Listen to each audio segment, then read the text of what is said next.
Hi, everybody. Welcome all. My name is Pradeep Shetty, and I'm the member of Nagarbavi Toastmasters Club. Thank you. Yeah.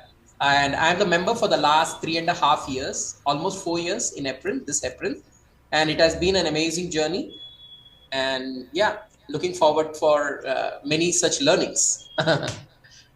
Yeah, Shreyas, you can go ahead and introduce yourself, please. Yeah. Good evening, everyone. My name is Shreyas. I'm from Galaxy Toastmasters Club. I'm a part of Toastmasters from the last 2 years, and it has been a great experience improving my leadership and communication skills, and hope to improve a lot more. Thank you, everybody, and over to the next person. Request the next person to also come on video, please. Yeah, you can choose the next person. Yeah, कौन बनेगा Yeah. Crorepati? You can just select whomever you want. Shreyas. So I think I know everybody in this panel except Pracheta, so I'll go with Pracheta. Rachita, yes. Hi, good evening, everyone. I am a member of All Women and Entrepreneurs Toastmasters Club. Actually, was a member of Mysore Royal Pro Toastmasters Club, and then I had to take a break because the club was closed. So I have resumed in last 6 months back. I was division ISC runner-up in 2024, Wow, but congratulations. I'm again coming back. I've lost that charm, I believe. So I'm coming back again. Shashank is my mentor. So Oh, wow, that's amazing. So it will be great to hear Shashank. Yes, that's really nice. Yeah. Next, yeah, thank you for thank introducing. you. Thank you for introducing. We can Rachita, see can your you choose charm. one? Anybody over here? Maybe your leader who is here, Nitasha? Nitasha ma'am. Nitasha, you need to introduce yourself, please. Hi, everybody. Good evening. My name is Natasha. I am a member of the All Women in Entrepreneurs Club and of District 121. I'm also a member of District 92 under the Division Director Shashank Bhat. I am a member of Smedley Speakers Society. So, very proud to be a member of with both the leaders here, Pradeep and Shashank. What a coincidence. Yeah, I know. Both my clubs, both my division directors. Wow. So happy to be here in this wonderful session. And Nitasha is also our District 121 Chief Judge. Oh, Thank you. We also have here with us Prashant TK, who is our District PRM for District 122. Please introduce yourself, Prashant. Hey Pradeep, good evening. Hello everyone. Nice to see hi, familiar hi, Prashant. faces. I'm a part of Eloquence Elixir in Division A. So again, just like Nitasha, I have both my division directors here because Eloquence belongs to Division A, and I'm a part of Del Sukti, which is a part of District 92 Division B, Shashank. So excited to be here and listen to the power talk. Thank you. Thank you. Thank you. Thank you. We have the hero itself over here, Shashank Bhat. Hi, Shashank. Please introduce yourself. One, just closing a few things now, but great to be here, great to be part of this great initiative. I happened to watch last week's recording as well, and I'm sure that the audience members will have a lot of benefit by listening to such talks. But yeah, I'm a member of Bangalore Toastmasters Club. I'm the past president of Bangalore Toastmasters Club. I was area director last year from area B3, Division B, and now Division B director in District 92. By profession, I'm an entrepreneur and a trainer as well. I handle trainings on finance, accounts, and tax, and yeah, interview skills, recruitment training, and soft skills. So yeah, I love training, and I do this for a living now. So Wonderful. Beautiful. Thank you, Shashank. We have Shankar, sir. Shankar, please introduce. Hi sir, my name is Shankar. I'm a chartered accountant practicing a firm called Vishnu Co. Malleshwaram. I just joined the Galaxy Toastmasters Club a month back. I'm a member. Looking forward to participate, and give speeches there. Beautiful. Thank you. Thank you so Thanks, much. super. Nice. Good. Oh, we have Renu from Ritorus. Hi, Renu. Please introduce yourself. Hey Pradeep, I can't come on camera. That's okay. I'm out. Hello all, my name is Renu and I'm from Ritora's Toastmasters Club. It's a corporate club. Though I'm out, I didn't want to miss this session, so I just joined on phone. Looking Wow, forward to the super. session. Thank you. Thank you. Thank you, Renu. Our area director, A3 director, Vinay, please introduce yourself. Finally, I'm on camera. We can finally see you. Hi, everyone. This is Vinay here, Vinay TJ from Emphasis Speechcrafter Club. I'm in a Toastmaster since 2.5 years. I have taken different roles like officers of VPE and president for 1 year in my club, and currently taking care as a area director for A3, AO3 Division A. Uh, Apart from this, I know I carry a lot of other hobbies and passion about in the terms of teaching, coaching. I have trained around most 500 plus BMTC drivers about the road safety and public speaking, how they have to interact with public, because they are the main everyday basis they connecting, and also educated 2000 plus college students about road safety in past three plus years as a senior traffic warden. So this is my short introduction, and thank you very much, and looking forward to learn more from the session and the Toastmasters. Thank you very much, Toastmaster Pradeep Shetty, for this opportunity. Thank you, Vinay. And for everybody's information, he has also won an award from the ACP, that's the Assistant Commissioner of Police, for doing his help towards traffic as a traffic warden. Keep up the good work, Vinay. That's important. And if I'm not wrong, he has donated blood for at least, if I'm not wrong, just correct me, 27 times. Vinay, is that correct? Vinay? Okay, maybe he's not able to hear. Okay. So I think let's go ahead. We have Santosh over here. Hi, Santosh. Can you introduce yourself? Yeah, hi, Pradeep. Nice to meet you all. Thanks for sharing the link. Yes, I'm really excited, looking forward for this session. Sure. Thank you. And finally, we have Srinivas. Srinivas, can you please introduce yourself? Srinivas, I'm from Bangalore Masters Club. I'm an ergonomist. We provide modular furnitures. Okay. Thank you. Thanks for joining us today. Thank you, Srinivas. Okay, I think Shreyas, you can take over. It's already 7:06 right now. Let's go ahead and start. Sure. Right, let's be on time. Sure. Thank you. All the best. Good evening, Toastmasters, and welcome all of the guests. Today, my name is Shreyas GK and I am the moderator for today. As the moderator, I have two primary responsibilities. One, to make sure the session runs smoothly, and two, to look like I know what exactly I'm doing.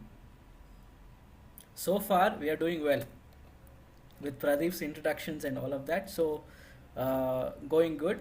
It's great to see so many people coming out, as Vinay properly pointed out, on Valentine's Day. A power talk is always special because it's not just about Toastmasters is not just about speeches, it's about different perspectives. It's about leaving with the one idea that makes you think differently today. Our speaker today is also someone who doesn't just talk about ideas, he lives them, he has experienced them, and more importantly, he's here with us to share it with us, to share his ideas with us. Welcome all of you to Division A Power Talk Series Episode 2.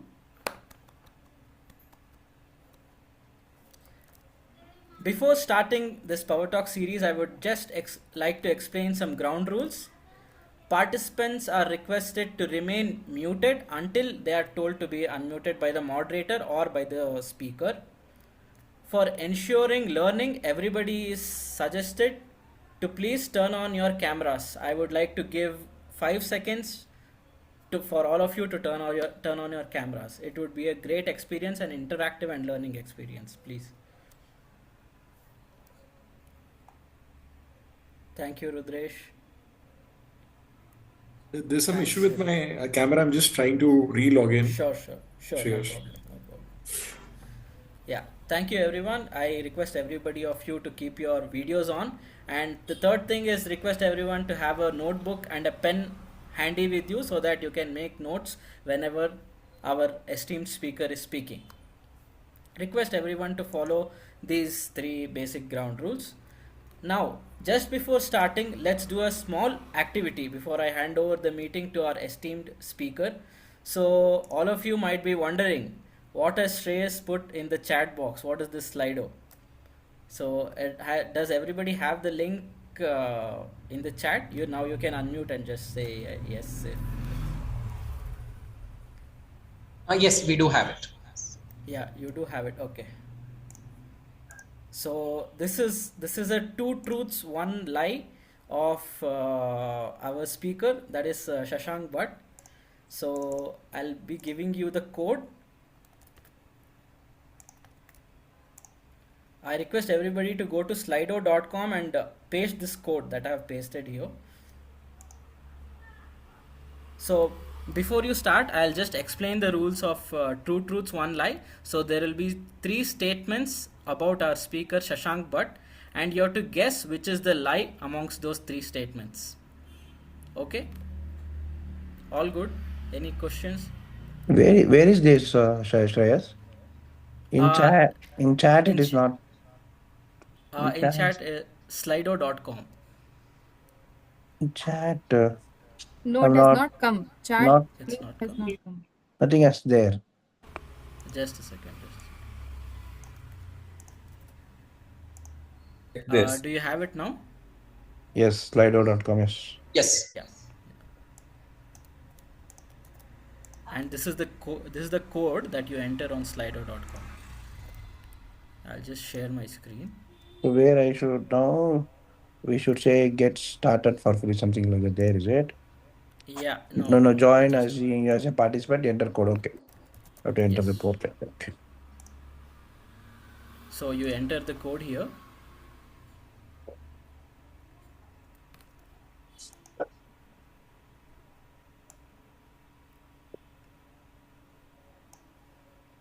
So I see three votes.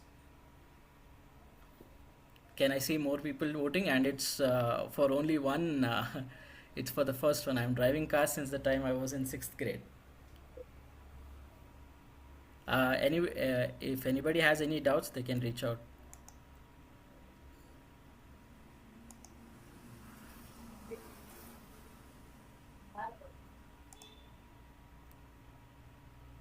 Pradeep, done with the voting? One Prashant, second. done with the voting? Yeah, I'm done. Okay. Natasha, I'm done with the voting. Okay.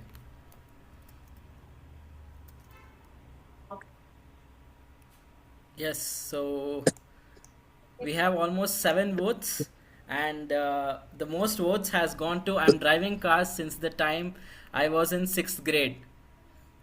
Yeah, 8 votes. But the same. I'm driving cars since the time I was in 6th grade. Toastmaster Shashank, can we have your answer? Is it right? Is it wrong? That is the truth. And the time I was in 6th grade, I played chess as well. And fun fact, I have not read or finished reading a single book in my life. The lie So is waking up early. First of all, I can't wake up early, no chance. And reading books, though, second biggest lie.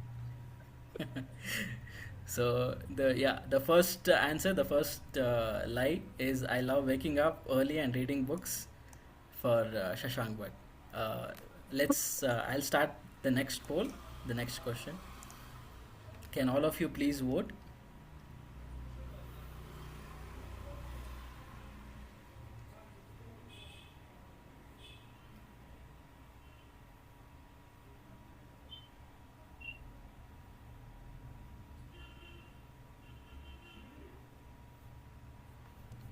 I have currencies of more than 75 countries. One.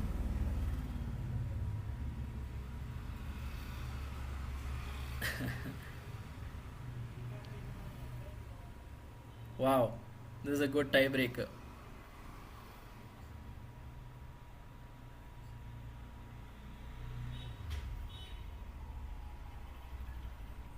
We have 5 votes and we have a tiebreaker. Oh.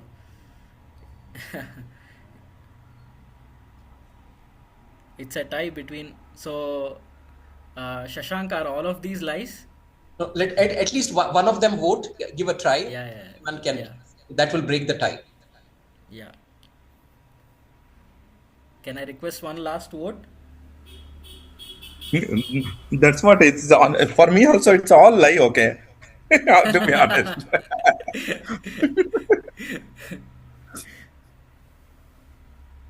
Yeah, and the one is true is there, but two truths are not there. I don't have that section.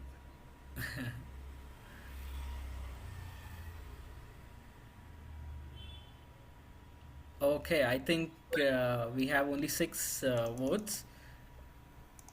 We have a tie between all of the answers. So, Shashank, can you please confirm which is the truth and which is the lie? First truth is that I have never traveled out of India. Oh, The farthest I have gone is Sikkim or Kashmir. I have not gone beyond that. okay. Second truth is that I do have currencies of more than 75 countries. The Wow. lie is that I only sing in the bathroom, so that's the lie.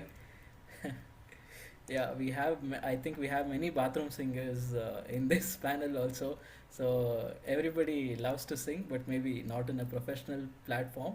And I really can't believe you have the currencies of 75 countries, because I can't even name 75 countries. So great, Shashank. So thank you all for participating in this small warm-up activity before giving the stage to our esteemed speaker. Our speaker today is an entrepreneur and a passionate trainer with over 10 years of experience delivering impactful training across finance, accounts, taxation, public speaking, and soft skills. He has trained over 50,000 individuals, including students, chartered accountants, foreign delegates, corporate and government employees, officers, and auditors of the Comptroller and Auditor General, that is the C and AG. He has trained officers and commissioners of the income tax department also. Coming to his Toastmasters journey, he is a past president of the Bangalore Toastmasters Club, and he is a president's distinguished area director. He is currently serving as the District 92 Division B Division Director of 2025-2026. Please put your hands together to welcome our very esteemed speaker, Toastmaster Shashank Bhat. Thank you very much, Shreyas. Before I begin, am I audible? Yes. My voice absolutely clear? Yes. Yes, Yes. yes, yes. Because I may have We are. to use the stage here, virtual stage, so I didn't put on my earphone as long as it's audible. First of all, thank you to all of you for joining on a Valentine's Day. And I know once you join Toastmasters is your first Valentine, and your spouse and or girlfriend or boyfriend comes later. But that's what I've told my wife as well. But anyway, coming to the topic in hand today, topic is pretty simple. It is about how we deliver our speech, right? Again, I don't have a PowerPoint presentation with me to bore you. Let us keep it interactive. Like your last week session, I will involve you in my session as well. So I want you to give your inputs, give examples, ask questions. We'll try to make it as interesting and interactive as possible. Now, before we begin, to set the context as to why this is very important, I will narrate a small sentence. I want at least 4 or 5 of you to unmute and tell me what the meaning of the sentence is. Right? Let us say my best friend. I will take hypothetical name of Suresh. I hope there are no Suresh in this room. No, okay. Suresh. The statement is simple. Suresh did not tell me that he beats his wife. Suresh did not tell me that he beats his wife. Can you unmute and tell me what did you understand from this line? Anyone? Suresh Yes, beats his wife, concealed a but he didn't major didn't tell fact me. that he actually beats his wife. Yeah, Shreyas first. Shreyas? yeah, it's the same. Suresh beats his wife, but he didn't tell me. He didn't confess that to me. Okay. Okay. Rashita? Yeah, same thing. So Suresh has concealed the fact with you that he's actually beating his wife. Okay. Anyone else? Any other volunteers? I need 2-3 more.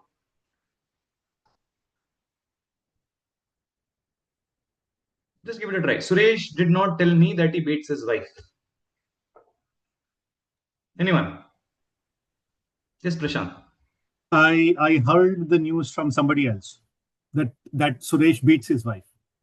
Okay, interesting. Anyone else? I got to know that last week you beat your wife. Is that true? Okay. Okay. Hari Krishna? No, the question I'm thinking, why will he tell first of all? First of all, right? Yeah. Why will he tell first of all? That's a nice interpretation of the sentence, right? Yeah. Okay. Why should he tell me first of all? He will not go and announce it, right? Now, this is a challenge we face when we speak.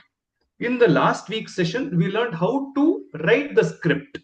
But today we are going one level higher and we look at how to deliver a script, right? Because there may be cases where my intention of telling you something is different, your interpretation will be totally different. For example, if I tell my, if you, me, anyone for that matter, if you go and tell your wife, I am looking very handsome today, all decked up, she will respond with, in Kannada, haudu. What does that translate to? In English? Yes, yes. Is she meaning yes? Actually, no. It is like No. a kind of, yeah. It's Sarcastic, yes. sarcastic, yes, but the word Sarcastic. means yes. Haudu in Kannada means yes, but she's saying haudu. Yes, yes. Is she meaning yes? This is what is a problem, because when we narrate something, it can go against us depending on how we narrate it. So today's session will entirely focus on how do we make sure we have a solid delivery. And when it comes to delivery, we are focusing on 2 points today, which is your vocal variety and body language. Right? I will break some common myths which we also look at, because we may have questions saying, in fact, last week also someone asked the question saying, should we use dramatics, theatrics? Should we act on stage? So we'll break all these myths in today's session. And again, whatever I talk is based on my experience of attending a lot of Toastmasters meeting, attending a lot of district conferences, attending a lot of area, division, district, and understanding from people, talking to them and learning from my mentors, specifically Dr. Rajdeep Manuani, who is my mentor at Toastmasters. So most of the things I've learned are from him specifically here. Yes, and the few examples I quote are his examples, so I'm giving the credit in advance itself. To begin with, when we narrate something, we should make sure our voice has the power to reach the audience. The reason being, when we say effective communication, what I am going to tell you, if you have to take it in the same intention that I want to convey the message to you, in such case, surprisingly, words only have 7% impact. Words only have around 7% impact. Your vocal variety has 55% impact. So if we observe, it is not about what we say, it is about how we say. I can bore you to death for 2 hours today by narrating fancy words and talking, giving you all gyan. The takeaway will be 7% itself, right? 7 or 8%, 8% in this case, right? However, if I add voice to that, if I add vocal variety and voice modulation to that, 55% impact. What about the rest then? It is about the body language, right?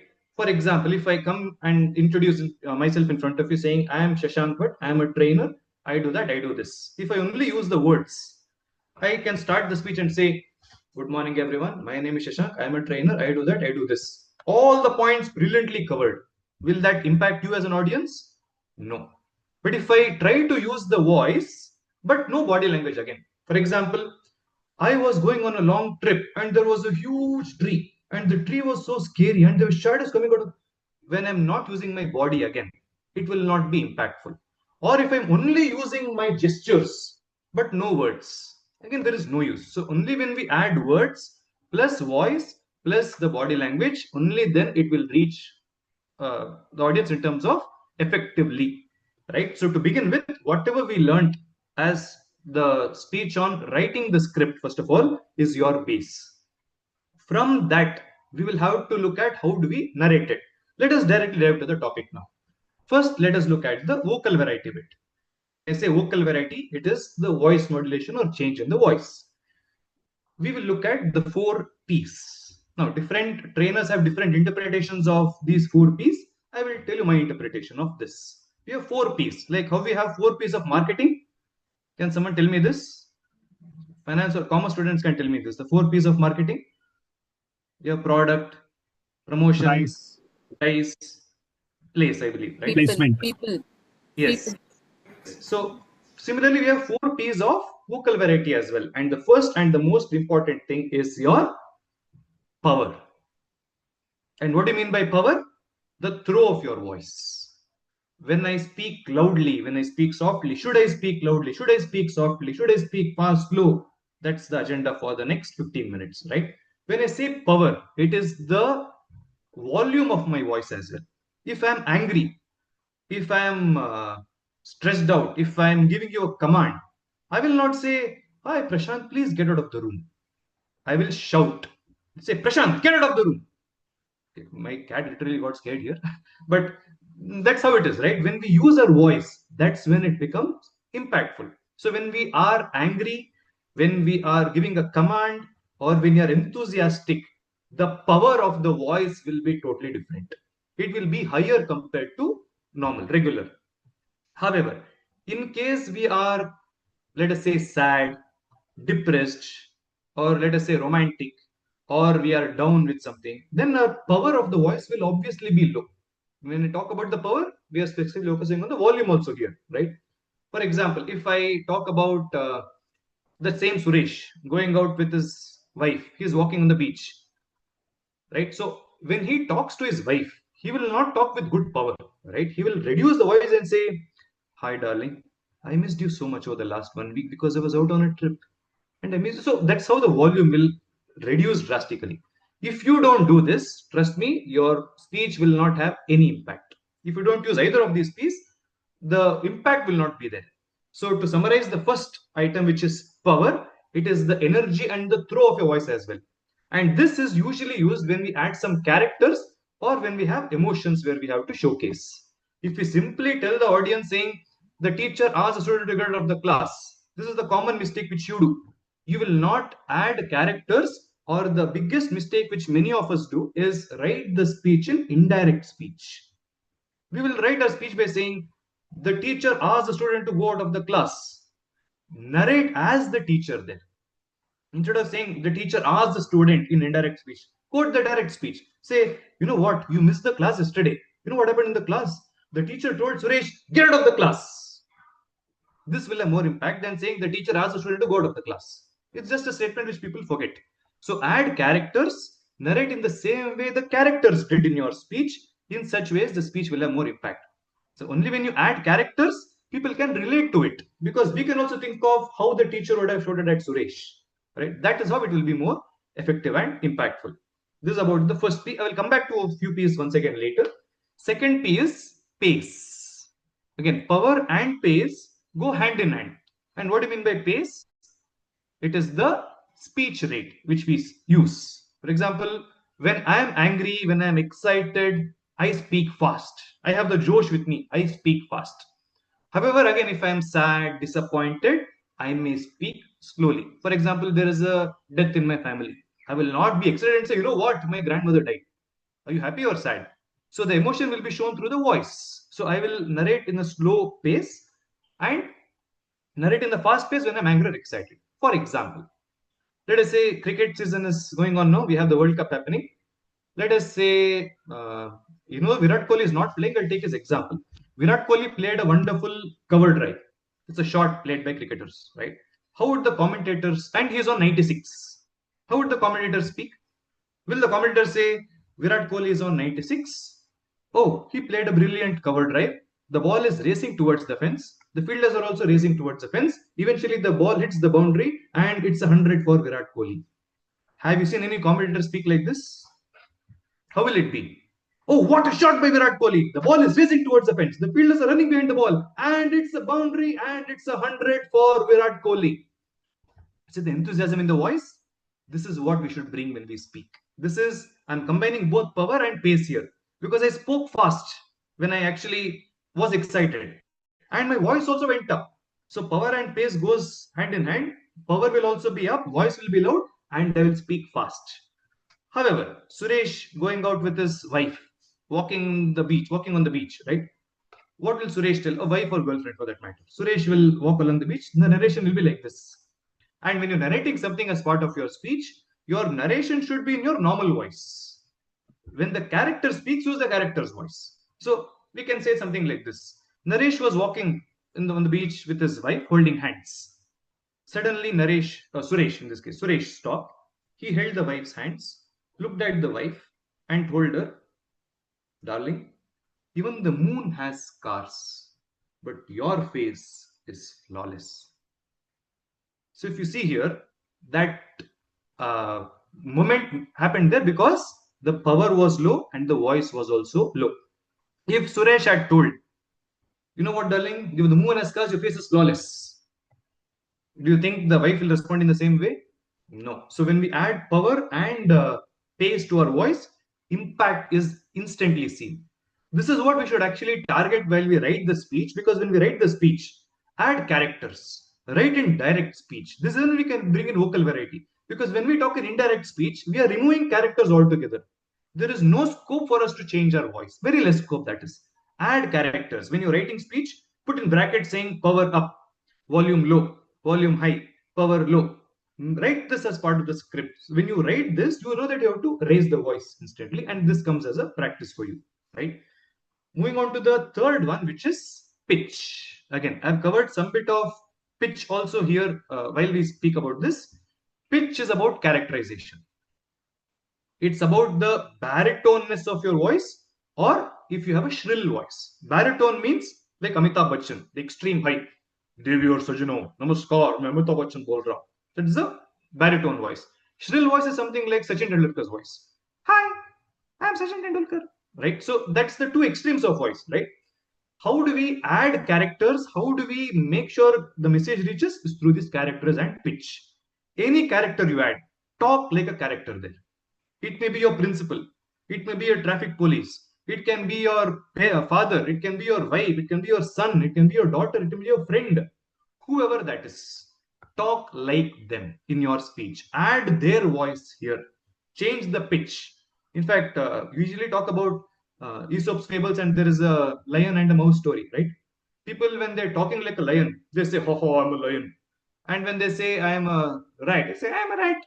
But again, there's a thin line between what is theatrics, dramatics, and what is public speaking. I will talk about that later. Right? In the speech, imagine if you're talking on stage, your District 121's conference, which is crescendo. You go on stage and say, I'm a rat, like this. Imagine what the impression would be on you. I'll focus on this later. There's a thin line between too much theatrics and dramatics and public speaking. I will focus on this, but this is how we should change our voice. If you add any character, talk like the character. And for you to bring out this nature, you will have to add characters in your speech, first of all. Right? So avoid making it like a monologue and say, I went to the police station, the police inspector asked me to write an FIR, but then I went back home, my father asked me to do this. Everything is an indirect speech. Trust me, people don't care, people don't remember. Only when you add characters, they will also think like the policeman. They will see you talking to the policeman here, and that is how the message would reach them. Right? I will come back to again to one of these points later, but the last and the most important P here is the pause. This is a challenge because we may not know when to pause or why to pause, first of all. Right? I will narrate an incident which my mentor, Dr. Rajdeep, used in his speech, which is about being beautiful. Right? I will narrate the speech and I will take feedback from you on where did I pause and why did I pause. Right? The speech was something like this. I don't remember exactly, but I'll try to cover that. It was the Times magazine of November 2007. The cover story was of the world's most ugliest human being, Adrian Stadpole. Now, what makes it interesting is that he married to the most beautiful woman on earth. Let us say Sia. Now, when the journalist went and asked Sia, why did you marry this ugliest boy? He had one eye popping out, one nose, pointing front, teeth bucked like these, and ears popping out. He met with an accident, face full of scars. Right? Why did you marry him? And that is when she said, I don't care about how he looks. I care about how he treats me. I don't care about how he looks. I care about how he treats me, because beauty is not in the eyes of the beholder. Beauty is in the soul of the beheld. This was a short extract of a speech. Now, can you think of the speech and tell me where did I pause and why did I pause? Anyone? You can unmute and answer.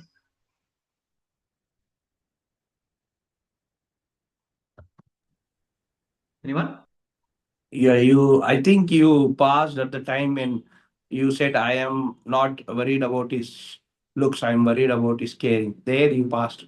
So you wanted to give that time for the people to think about what you wanted to tell, what you are telling, and what you are supposed to tell. So that is where you paused. Okay. Anyone? That Santosh in the chat says that paused when using proverb to similarity. yeah, that pass was very particular for me. Yeah, that I took it. It was very proper possible. Okay. Anyone else? You also, I think, paused when you asked the question. The journalist asked, and then there was some pause. So that pause is required because there's a communication happening. There's a conversation which is happening. So to bring that fact, you cannot keep on speaking what journalist spoke, what the answer was. So there needs a pause is required in between. Interesting ones. I think most of the answers are right.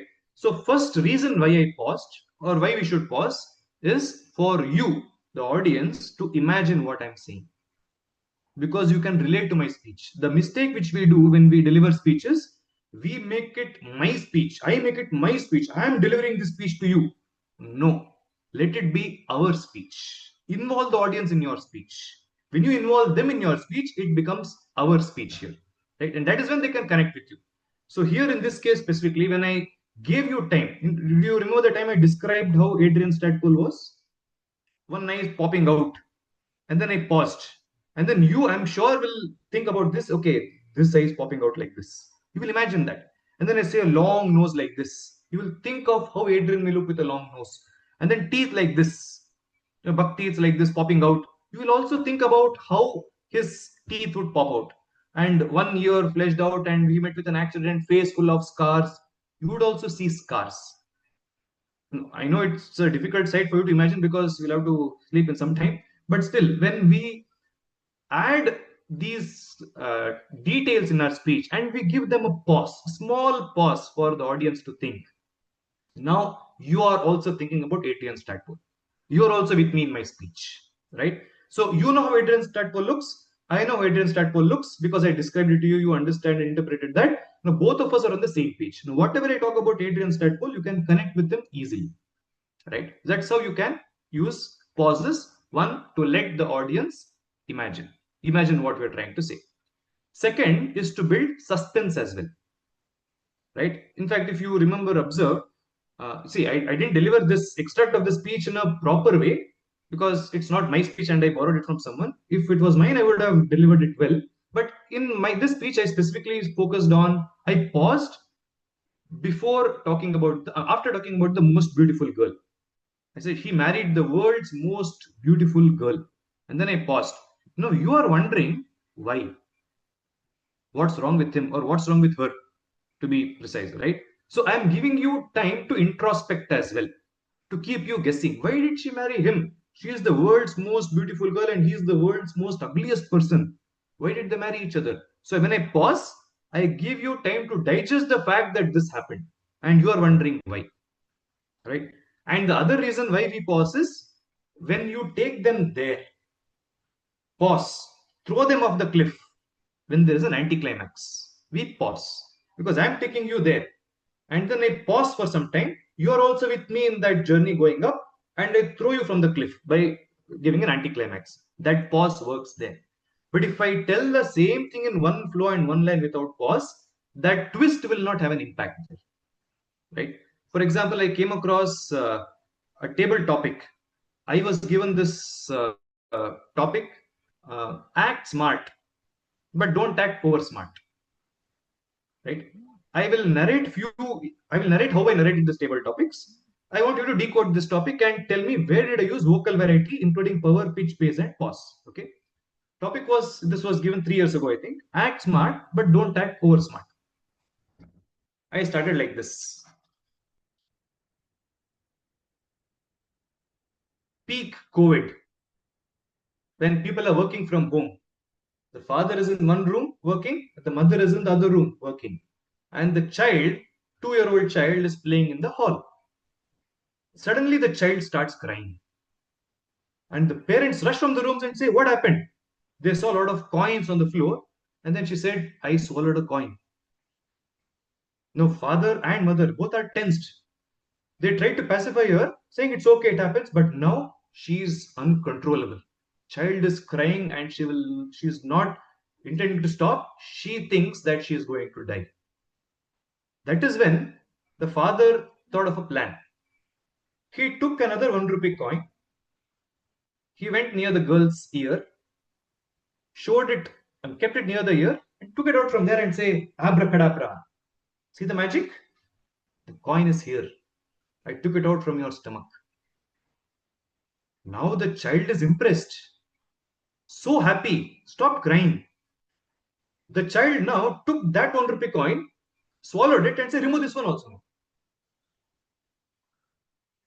And then I complete the story saying father tried to be act smart, and the child was over smart. Now, can you tell me what are the P's I used here in this short speech? Anyone can unmute and tell me. There was a Power, pace when pitch, you said pace. they both came running. You said they Okay. came running. That there was the fastness was there, and you also said there was a pause when you said the father took the coin. So we were imagining what was happening. So that was there. The other two, pitch and all, I couldn't find. Pace. I was anxious. The parents were anxious, right? The parents came running out of the room. They were anxious. Voice became high and it became fast. But then when they realized the child swallowed, she was about to die, again anxious. But then when I'm narrating the fact that he tried to do magic, I paused deliberately after each sentence because I wanted you to imagine what's happening there. And I said, the father went near the child's ear, took another 1 rupee coin, said abracadabra, voila, the coin is out of your mouth. Surprised. Right now, the child is surprised because the child is surprised, obviously, right? How did the coin come out of the stomach? Magic. Child is surprised. She's happy. Stop crying. Then I paused again. And then she took that 1 rupee coin, swallowed that, and say, "Remove this one also now." Right? So when you pause, the joke, the humor lands. It builds anticipation because if you observed after each line, because I knew this was a story which had an anticlimax. I paused after each second because I wanted you to be with me when I took you to the heights. And then I dropped it from the cliff there. Right? So pause works in these ways where you have to convey the message. Pause. Let them imagine what you're trying to say. Let them understand what you're trying to say. Let them introspect why you told that. You may deliver a hard hitting fact. If you don't pause, we can't digest it because it's a hard hitting fact. Pause for us to digest, then move on. Right? And then when you want to give an anticlimax or want to give a twist, pause before that so that the twist delivers. The humor lands in that case. Right? I know pause is difficult. So what we usually do is when we write speeches, when we have to pause, again in brackets, we write specifically pause so that we know when to pause. Imagine this. If I'm introducing myself to the club and say, "Good morning, everyone. I'm Shashank. I'm a trainer. I'm from Bangalore. I do that. I do that. I do that." By the time you finish 8 sentences, you would forget the first 7 sentences because you didn't give me the time to digest what I said. Right? So after every important point, pause. Right? So this is about 4 P's: power, pace, pitch, and pause. Now, I will come back to the sentence where I used when I started. Suresh did not tell me that he beats his wife. For the people who joined late, I started with the sentence and I'm giving a chance once again for you to interpret what the meaning is. Suresh did not tell me that he beats his wife. Can anyone who joined now, recently, tell me what the meaning could be? Sophia or Tirumalesh or Chaitra, who were not there initially when I narrated this. Or if someone wants to change the answer now, you can still try. Suresh did not tell me that he beats his wife.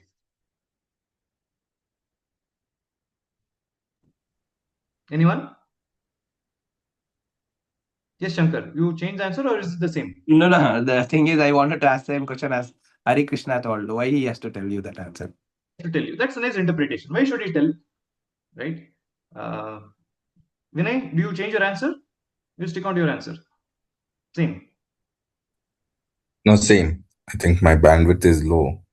Okay. What about Santosh? What do you think? I don't have any He did answer. not tell I'm me just that he beats thinking. his wife. And yeah, why should I know? And every family has that. So Every family as has long that. yeah, at the end, if they are happy, it should be fine. Yes. Hari Krishna is smiling. Do you have different opinion, Hari Krishna? No, I mean, it's an honest opinion that Satoshi is sharing. So, yeah. I mean, like, why do you bother in what's happening at this life? That's what makes sense. However, the challenge here is, what if I'm using this in my speech?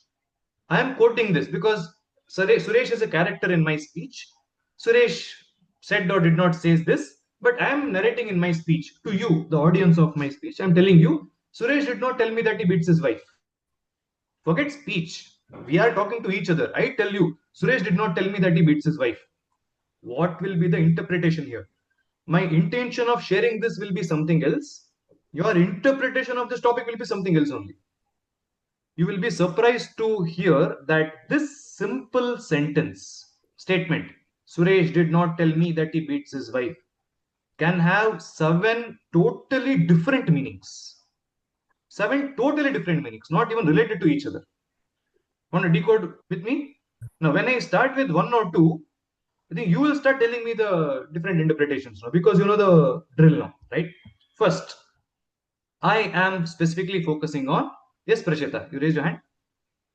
No, I was thinking, why will I say this? So, Suresh is caught and I am his friend, so I am also caught.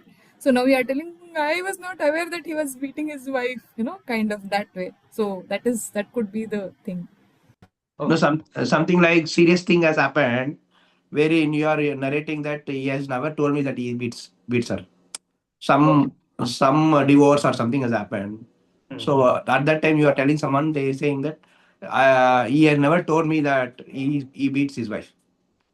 Interesting answers. All obviously all are correct answers. But when I unmuted, you have something.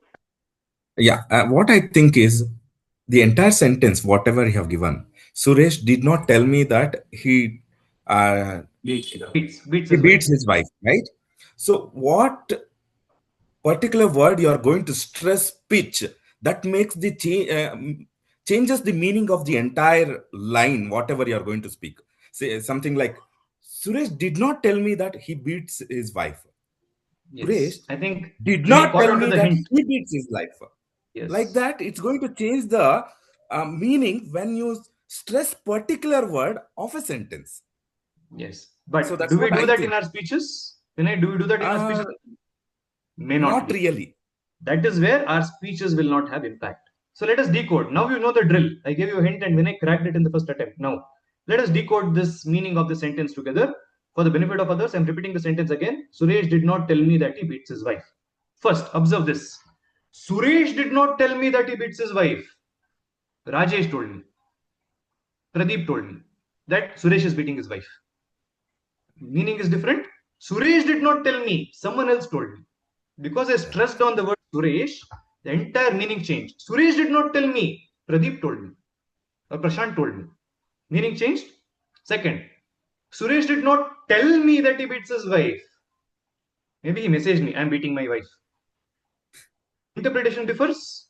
Obviously, interpretation differs. Suresh did not tell me that he beats his wife. Maybe he messaged me through other modes of communication. Third, Suresh did not tell me that he beats his wife.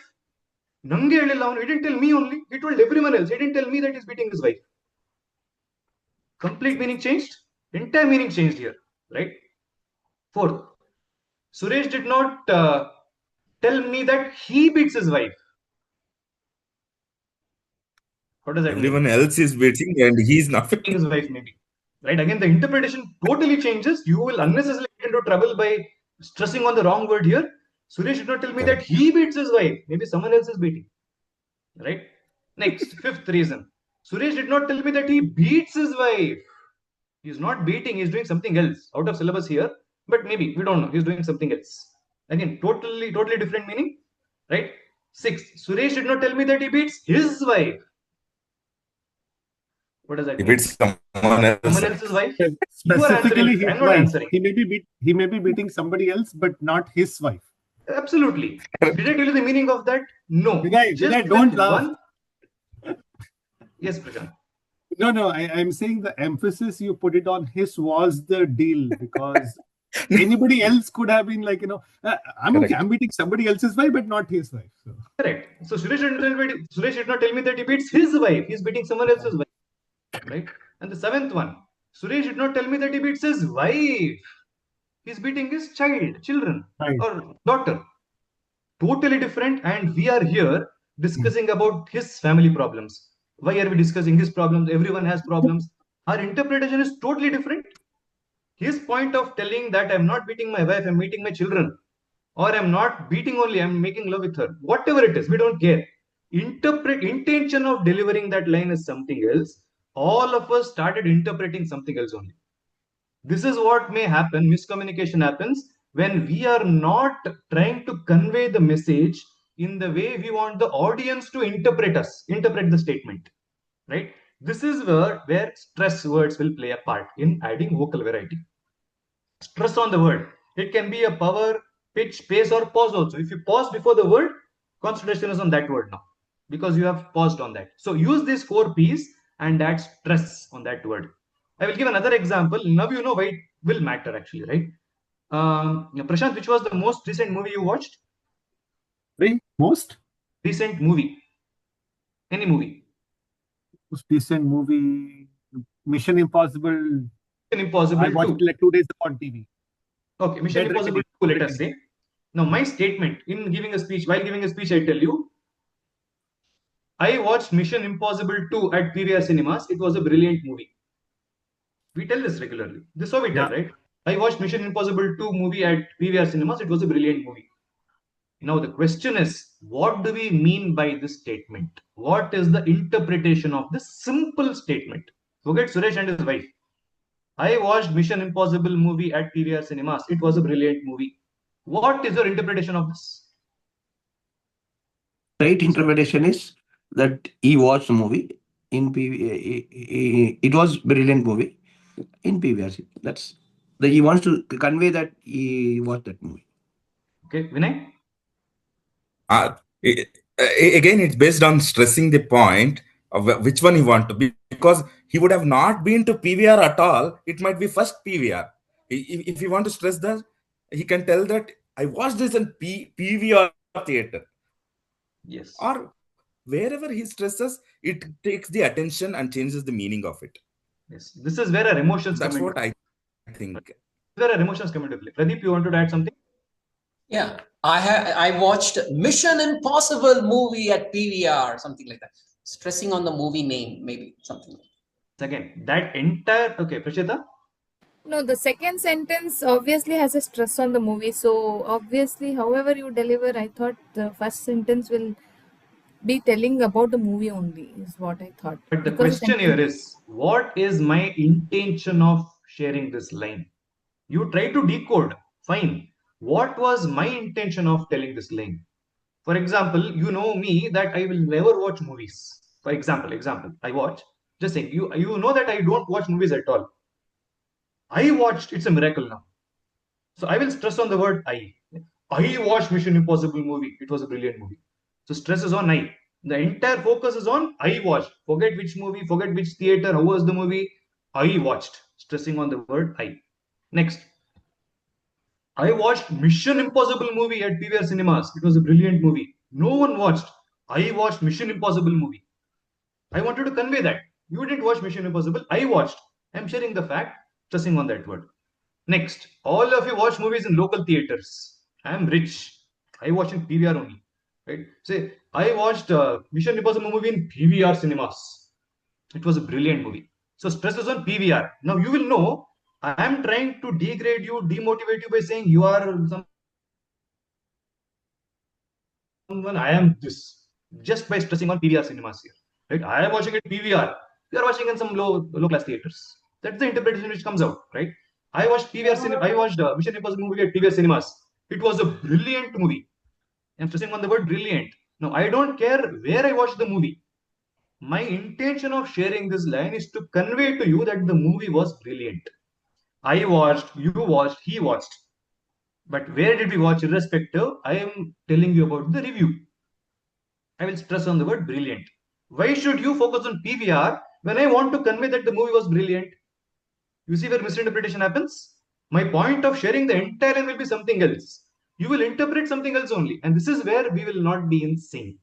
This is where we may get disconnected as well. Because again, as I mentioned once again, I am a proud rich person watching PVR only, gold class.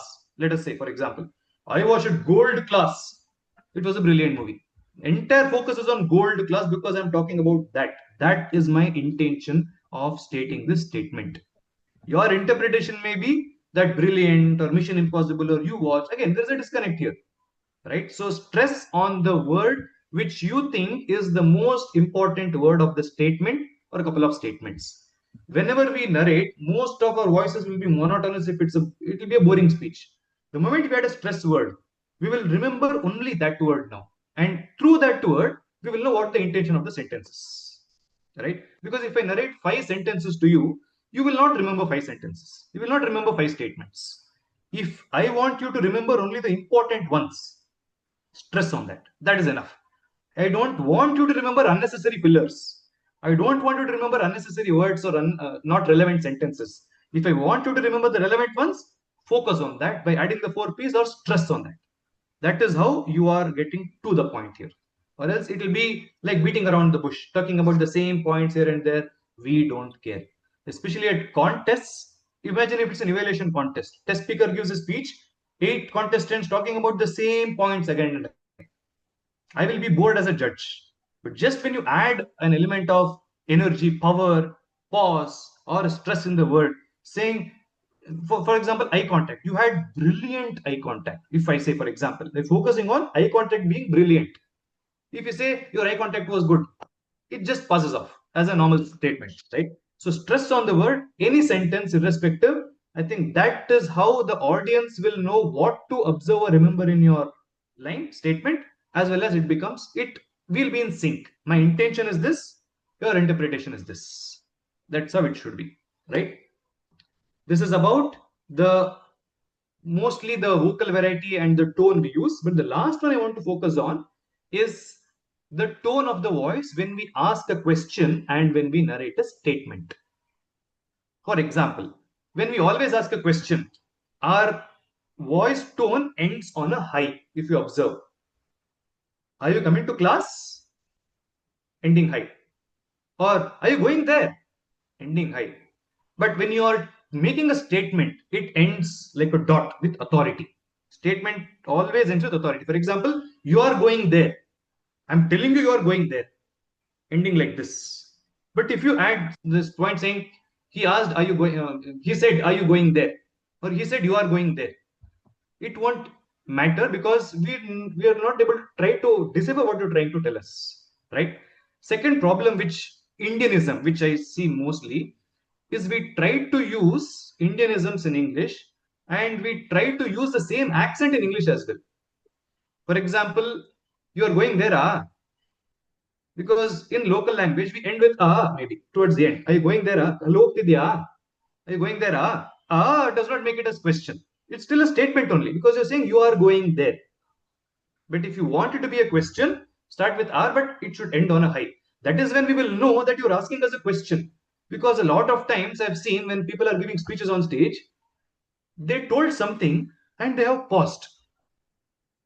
I'm wondering why they paused. Then I realized that they actually asked me a question. I didn't even know that they asked me a question because the question was like a statement. Right? So this is what may happen if you don't use tone and voice. Trust me, we will not connect with your speech. It's very difficult to connect in case you don't use proper voice. Right?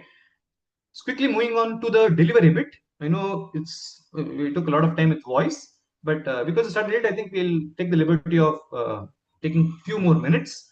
I will cover three small important topics. The first one is the stage movement. This is I think the most misinterpreted, if I can use, or uh, the the feedback which we get regarding stage movement or stage presence. I don't believe in that. The reason is simple. Let me say I'm giving a speech today, and in fact, this was the feedback I got during my second speech. I walked around like this and say, I'm that, I'm this, I'm that, I'm this. I got two feedbacks from two people. The first feedback which I got was that my stage movement was very good because I covered the stage. I went from there to there, you utilized the stage. Second feedback was you were simply walking around. Why? Right now, any movement on stage without a purpose is a distraction for us. My mentor actually told me through someone else that because my mentor is visually impaired, through the feedback which he took from others, he checked with few people and then told me, you were walking on the stage, you're walking from left to right. Why? What is the use? So when we say right utilization of stage, I remember giving one speech at my club level. I stood in one place and then I delivered the speech. It came out very well because the speech wanted me to stand in one place and deliver. The evaluator cannot say you did use the stage, so it's a bad speech. No, interpretation matters here. Why you're using the stage? It should be a purposeful movement. For example, if you're talking about different stages of your life. For example, when I was young, so when you are standing here, you know that I'm talking about my youth days. When I move here, maybe you know that I'm talking about my college days. When I move here, when I'm grown up and adult now, I'm talking about this purposeful movement. Second is when you add characters again, instead of saying my father said this, my mother said this, my father said this, unnecessary fillers and distractions. Again, as we discussed in the vocal variety bit, talk like the father. When you're talking as a father, talk like a father. Then add his voice, add his 4 P's there, right? And give one stage if it's a main character in your speech. Give one stage ka space to that main character. So next time you go there and stand, audience will know that this is the father standing here and speaking. But once you say the father said this, and at the same time you say, you know what, the father said this, I am confused.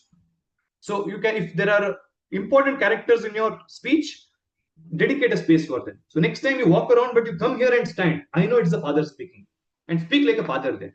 How arrogantly he may talk, or with what pace and power he talks, talk like a father in that on that stage, right? Second is about the distractions. Because we are covering body language and effective delivery as well, important point of a good speech is how you deliver it. And the problem here is more than taking the positives of the speech, people are focused on how negatively we we have the points in our speech. For example, a lot of times when I handle trainings at colleges and universities, I see the girls get take hold of a dupattas and start fiddling with that. Or they will be wearing ID cards, and during the speech, they will be flaunting the ID cards like this. They won't even know that they're holding their ID cards. Or you may have a pen or any other prop. You're doing something with your hand, not even relevant to the speech. And when this happens, the focus of the audience will be on that prop, unnecessary prop, than your speech. In fact, this is not about this specific topic, but I still remember our economics teacher. He had this tendency of ending every sentence with the word okay. My name is Shashank. Okay. I'm a trainer. Okay. There was a time when we had tally marks to see how many times he said okay. This is about voice. Aap will take care of it at Toastmasters. Similarly, on stage, if you have movements, and the most common movements we see are front and back rolling movements. or side to side. This is a common movement. We are here, we go front, back, front, back, right? This is what we do in most speeches because we don't know what to do with them. So if your speech does not require you to move, stay grounded. Or what you can do is when you make a sentence, you're talking to one side of the crowd, talk to them. Take a couple of steps to the right, talk to this side. This is purposeful. You are making eye contact as well as you're talking to them. That brings a personal connect with them as well. Instead of standing in one place and talking here and here. If at all you want to talk to them, take 1 or 2 steps to the left, talk to the left section of the audience. And then when you're making a point, 1 or 2 steps, talking to them. But that's walking around, the 2 steps should not be a distraction there. It should not be too common. That is what we should focus on, especially when we go to stages like coronation, crescendo, or big stages, division contest, etc. The stages may be big. And unnecessary walk from here to there will be a total distraction, right? That is one. The last point I wanted to cover is regarding the theatrics. Now, when I started the speech, when I started my Toastmasters journey, I thought I was a very good speaker, right? But the challenge here was that when I looked at people speaking, the first meeting I attended at my club, people were saying, I did that, I did this. I thought I'm a good speaker, but I'm not a good actor. This is what I realized, right? And that is when I realized that I want to get better at public speaking. I joined Toastmasters.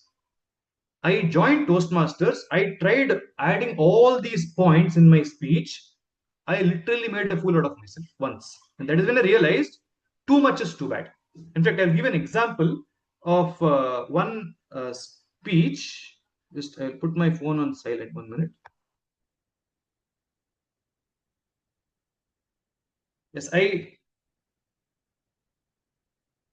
Yes, so this was about a contestant, and will not name the district division area because he may also watch this recording later. It's a he. So yeah. In his speech, he came to a club to give a speech. I happened to give a speech also, and I could not give a speech because I was the area director. I can't take part in contests. His speech was brilliant. Script, and when I say speech, his script was brilliant. However, I believe that he went to the division level only because of the script. Because if you observe, delivery and language is the second part of the judge's ballot. 50 marks, majority is for the script. I personally believe he went through because the script was good. However, I will tell you how he delivered, right? He said, I ran to the car. One part of his speech was, I ran to the car. He literally did this. I was actually waiting there, and then I ran to the car. And the car went. And then I ran once again behind the car. And then I turned back and said, what happened? If you observe here, I am sitting there as the other speaker. I am literally, it's like a cringe moment for me. Small things are enacted, which is not required. For example, you may say, I opened the water bottle. Say, I opened the water bottle. This is not required. Either you tell it or you enact it. Don't do both. Either you take out your water bottle. Do this. We will understand. Or say, I opened the water bottle. Fine. But if you do this, I opened the water bottle, as if you don't know what opening the water bottle means. Right? So this is what happens when you take this theatrics and dramatics to the next level. While there are some cases where it's good. For example, I think in the last year's one of the conferences, the speaker started by falling on the stage. And then he collapsed. But again, if you say, I was too tired, I fell down like this, either you fall down or tell us you fell down. But don't do both, as if you're illiterate and we can't interpret what you're trying to do, right? So these purposeful gestures and deliveries which we have, which may work against us, is what will make our speech not so impactful. If you want it to hit the audience in the way you want them to interpret, the way you speak, the voice modulation and changes, and the way you deliver should matter. Don't unnecessarily add dramatics, because we are not people to do dramatics. We are public speakers. We share stories, and when we share stories, let us not make it too much of a drama and make it like a mono acting there. That's not the intention here, right? While it's required, The message should not be distorted. We will look at the unnecessary gestures. He said, you can say, there's a huge tree. This is okay. Say, the tree was huge. This is unnecessary drag of what you're trying to do. Right? Keep it short and sweet. Either you tell it or describe it, but when you do both, it demeans you're trying to tell that you are not able, you're an illiterate, you can't understand what I'm trying to tell you, so I'm showing you. This is what may happen, right? So to summarize this entire discussion today, again, no PPTs, it's only sharing my experience of what I've learned so that all of us can also work on this. The 4 P's, the power, pitch, pace, and pause will make sure the message is conveyed in the same meaning with which I want you to interpret my speech. And the way we deliver, unnecessary stage distractions and movements, purposeful and unpurposeful distractions and fillers, and specifically the dramatics bit. Too much is too bad, if you ask me. While few of you may not agree with that, my personal opinion is too much is too bad. Either you tell us or you show us, but don't do both. This is what is about the delivery bit. With that, I would pause to take some questions, any interactions, any doubts, any queries. If there's something we can discuss now, let us open the floor to the audience. Anyone? Yes, Santosh, please go ahead. May I ask? Yeah, thanks. Thanks, Shashank. So I have a question. So you suggested either mention or enact, not the both. Example, a ghost I want to describe, but just the enacting will not be able to interpret what is going on. So how, in which cases we should enact, or how we can just enact and not recite, or only how I can recite but not enact? Please help me. Okay, let me create a situation on spot and explain here. I will create an example here, okay? I reached home at 11 p.m. yesterday, and when I opened the door, and suddenly I saw standing there. I thought I saw a ghost, but then when I switched on the light, it was my wife. Like, I'm just giving an example here. What I tried to do here is, I didn't tell you when I opened the door, I saw a ghost. That may be too bad. So either you show, the moment I switched on the light, I saw this face at me, right? And that's how I tried to, you can share the message. Or talk about I saw a ghost. That expression will convey that you saw a ghost, but don't enact the ghost there, right? Because you're talking about the ghost. Instead, you can say, as soon as I opened the door, I was shocked to see I saw a ghost there. But then later when I switched on the light, pause. Turns out it was my wife. Something like this. With proper pause, the message is impactful. Or you can actually talk about the fact that you saw a ghost by enacting the ghost. I opened the door at 11, switched on the light, and tuck, this face appeared in front of me. Just to enact how the ghost looks like. But don't describe the ghost and talk about the ghost, is what I was trying to tell you. Right? Yes. So I just have a question. If somebody is wheelchair bound, so what would you suggest about body language and using the stage? Okay, so in case there is some apparent challenges in moving around this, however, you can still make it impactful by showing the emotions and using the hands. If you can, for example, when you talk about a fact that you have a point to convey, right? No need to move around. Just talk with the hands in that case. Compromise by showing your hands more often. But again, as I'm telling you, sometimes when we use these body language, it may work against us as well. So in such case, focus more on the content and vocal variety bit. The body language will, by practice, come on its own. But try to use the hands to make it impactful. If we stand like this and say, for example, I opened the door at 11 o'clock at night. Suddenly I saw a ghost. And then I was surprised. I closed the door immediately. I walked out of the room. Again, no expressions, no body language, nothing, no impact. So wherever possible, we try to sync our hands with our mouth. This comes with practice. Directly we can't. For example, if I'm trying to say, I told my wife how beautiful you are. If I have to narrate this through body language, what do I say? I told my wife how beautiful you are. It may not work well. It's too much. You can say, I simply looked at my wife. I told her, enough. This is okay. Right? So something like this, which will give more emphasis to what you're saying through gestures, will be fine. The apparent challenge there is okay. That will not reduce any marks in a contest or nothing of that sort. That's absolutely fine. That has nothing to do with your speech, but they will focus on what you are doing with your script and the way you are presenting it. Add emotions. I still remember the second speech I gave at my club. It was about pets, and there was a time when I spoke about the time when I lost the pet. I literally spoke slowly and I said, "This happened. My father told this." In fact, I will narrate that because that will add more value to what I spoke today. And it was 1 week after Tina, my pet dog, passed away. I will not give the entire context. I will talk about the next line here. 1 week since my pet dog, Tina, passed away.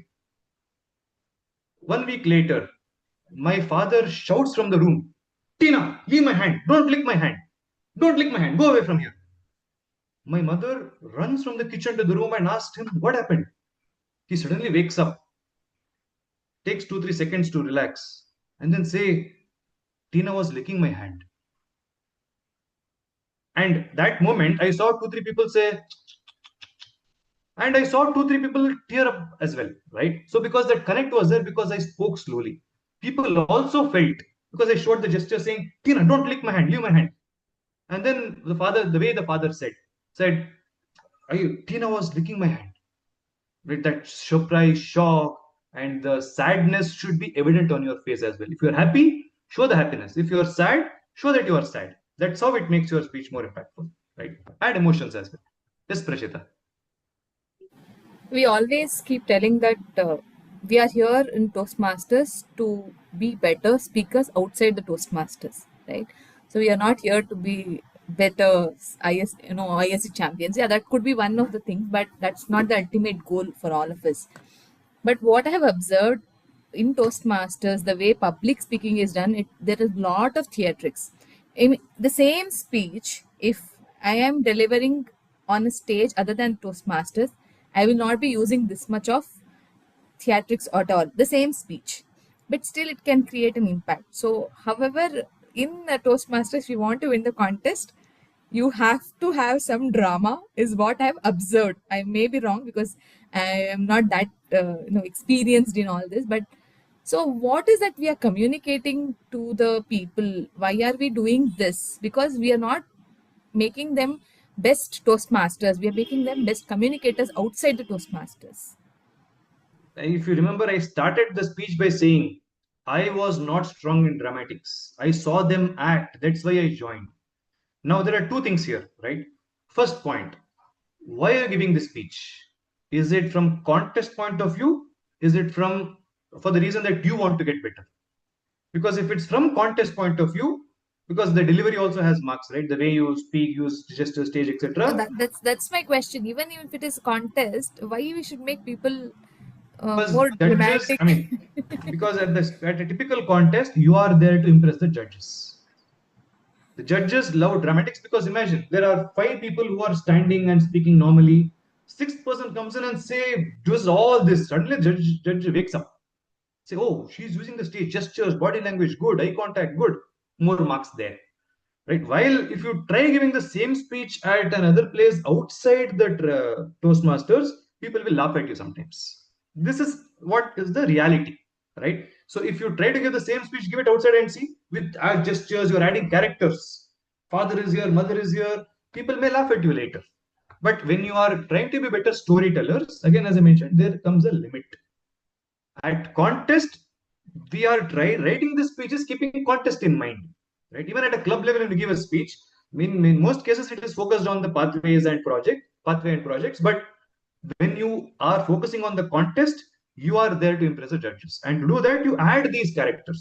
But when you're giving a normal speech at the club level, try giving without too much dramatics. It still will be a good contest because there are not many judges to vote you there. One evaluator will give genuine feedback, right? But again, the intention matters here. Why are you giving this speech? Is it to win the contest? Add dramatics, keep it there. But don't repeat the same speech outside. It may not be as impactful as the contest stage. Forget contest stage. Even the club stage, it will be totally different. People may laugh at you. Why is she doing too much? That may also happen in many cases, right? I totally agree with you. Beyond Toastmasters, sometimes these dramatics and theatrics may not work. Anyone else? Any other questions? I think the questions can go in the chat box. I think we can end the. Shreyas, we can hardly hear you. Can you be a bit louder?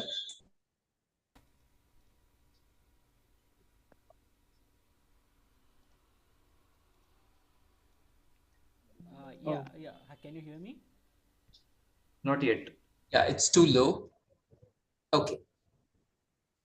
Santosh is unmuted. Yes, Santosh. Yeah, yes, Shashank. I would. Can you help with how we can be unconscious?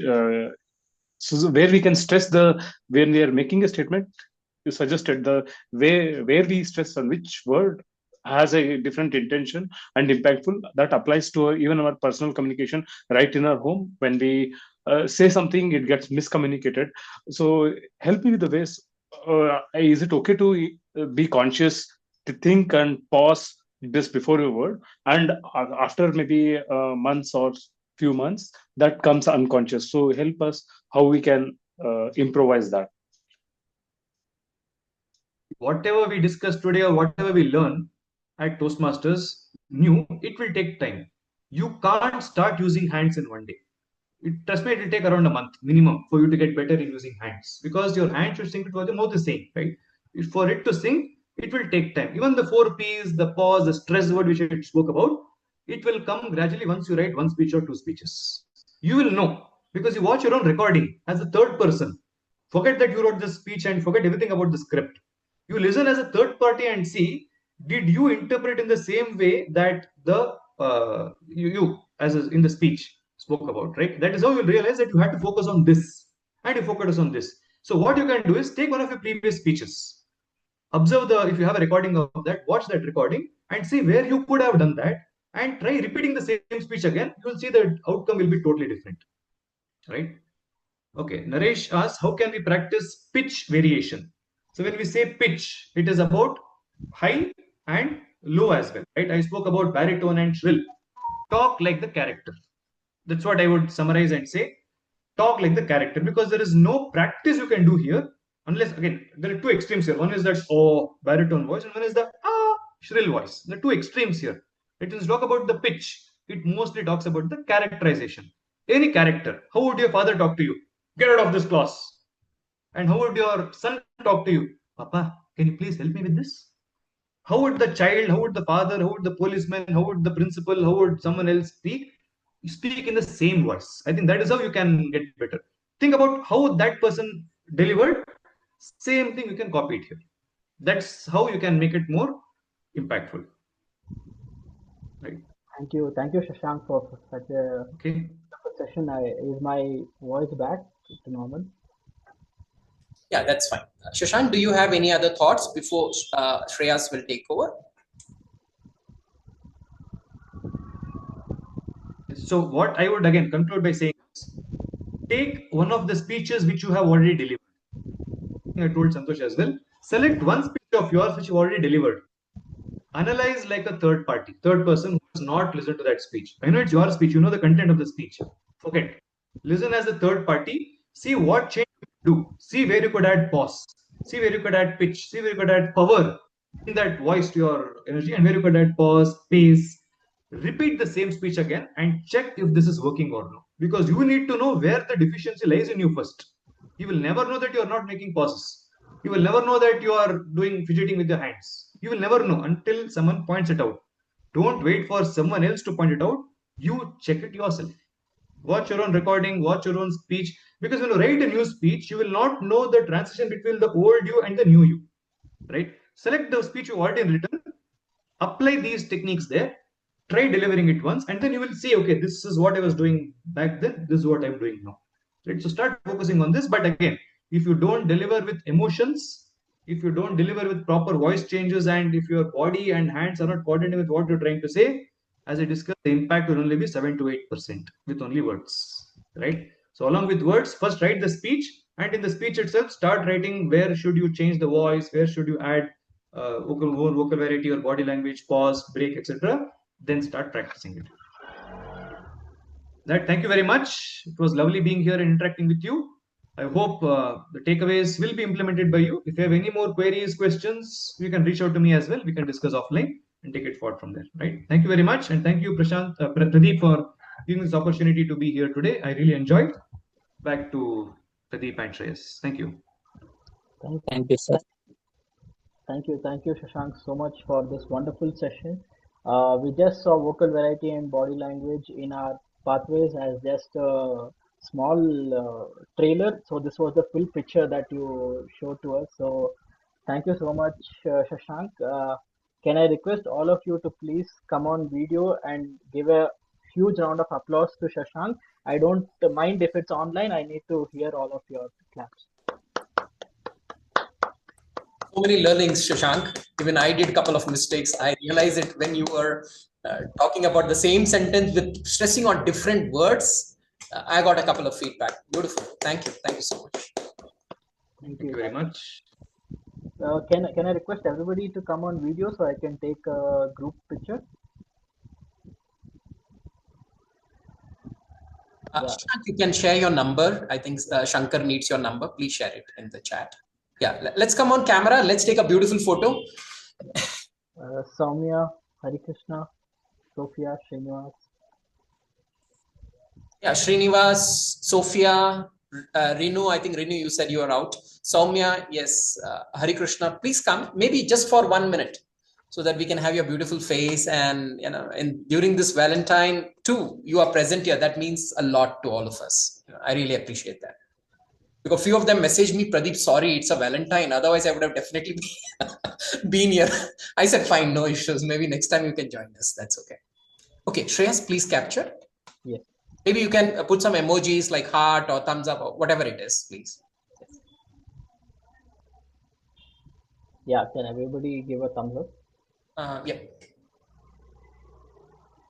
Okay. We can have a thumbs up. Please raise your hand. Thumbs up. Yes.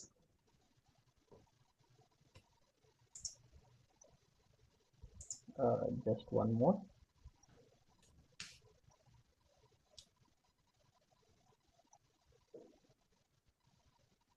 Yeah, thank you so much. Thank you so much, guys. Thank you all for joining. And before signing off, I would like to present something to our very esteemed speaker, that is Shashank Bhat. Request you all to please clap for him and encourage him as I present a certificate to Shashank. Thank you, Shashank. Oh, beautiful. Oh, wow. Thank you so much for doing such a beautiful presentation. And that too without a PPT. I really appreciate that. Thank you. Thank you so much. Yes. Thank you, Shashank. And I think this session would not have been possible without our moderator, who is an important part and element of this presentation. So I would like to thank Master Shreyas, who is the president of Galaxy, who was the past president of Galaxy, and is also our division PR, along with Toastmaster Rachna. So Rachna is not here. She has some challenges. She was not able to be here today. But yes, we have Shreyas here. So Shreyas, you can present your certificate too. Thank you. Thank you. And do remember, this Power Talk series is our division PR, that is Toastmaster Rachna and Toastmasters Shreyas's brainchild. It's nothing to do with me. I'm just sitting here silently and listening to all the things. They just said, hey, Pradeep, just come here and just sit here. And it is their brainchild. I really appreciate that. Let's clap for Shreyas too, please. Thank you. Shreyas. I think it has been a beautiful session. Lots of learning. I will go ahead and upload this video in another 30 minutes. You should get this recording on our YouTube for our Division A District 121 channel, YouTube channel.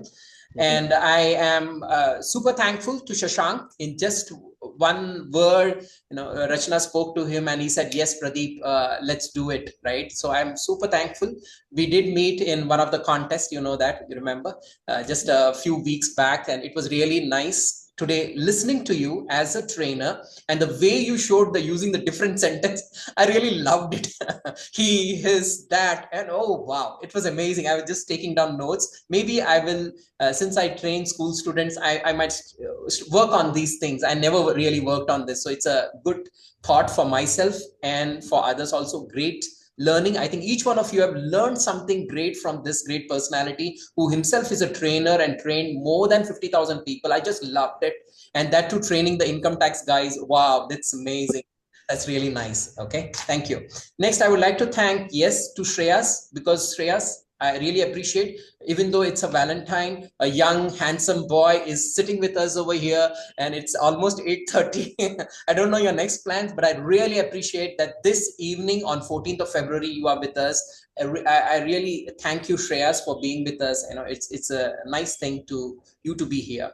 Next, I would like to thank each and every member over here. Despite your busy schedule, we know that Saturday evening, the weekends, I myself know, either we have to take your family to dinner or various other things which we have commitment, right? We need to balance between both the Toastmasters and these things. So each one of you are here, and especially I feel, irrespective of the age or how long you are in Toastmasters, it really doesn't matter. We are all here to learn. That's when you become better and better in your speaking or evaluation or anything, humorous thing, anything else. And also the stage presence, which we learned from our distinguished Toastmaster Shashank. I would also like to thank who was here, that is Natasha, who is our district chief judge for District 122 for the year 25-26, and also our district PRM, distinguished Toastmaster Prashant, who was here, and they both left due to their commitments. I really appreciate that. And next week we'll be having, again, every Saturday we'll be having this session with a new mentor, with a new seasoned Toastmaster who will be helping us with many insights. And the next person who will be here, he has done something amazing in his area director role, which no one has done in District 121. So I'm not going to reveal who he is, and he's going to be amazing. So do join us next week, same time, that is 7 p.m. Indian Standard Time. Try to join a few minutes before, just like today. We had a great interaction with Shashank, who was with us, and we could chat with him and we could speak many things. So it would be a great interaction, because all these personalities, they have reached their peak in the sense, whatever in their field, wherever they are, with a lot of hard work, with a lot of failures. It's not that they got that cheese or this thing only just by sitting, or just because they got that distinguished Toastmaster title. No, they have done many things in and out, been to contests, been to like Crescendo, Coronation, and various other, all these district conferences. They have learned many things from all the leaders. That's how they are what they are today. And I really appreciate each one of you to be here. And yes, I will have this uploaded as soon as possible, Shashank, and we will send a link to YouTube and all the members over here. In case if you don't find it, oh my God, we still don't have it, it's 1 hour, just reach out to your area director, respective area directors, and they will definitely help you with this link. We will upload it. I will upload it as soon as possible right now, and have it to all of you. So thank you each one of you. And yeah, Vinay, you are here. I really appreciate that. Who's our area director for Division A? I really appreciate that you are here till this evening. Thank you so much. And once again, thank you, Shashank. And have a, I would say, a great evening, a great Valentine. And do come back to us. Maybe we will reach out to you, maybe for some other topic or something like that. So thank you so much. And thank you all. Have a great evening and a happy weekend. Thank you. Bye. We'll connect soon. Thank you. Thank you very much. Bye.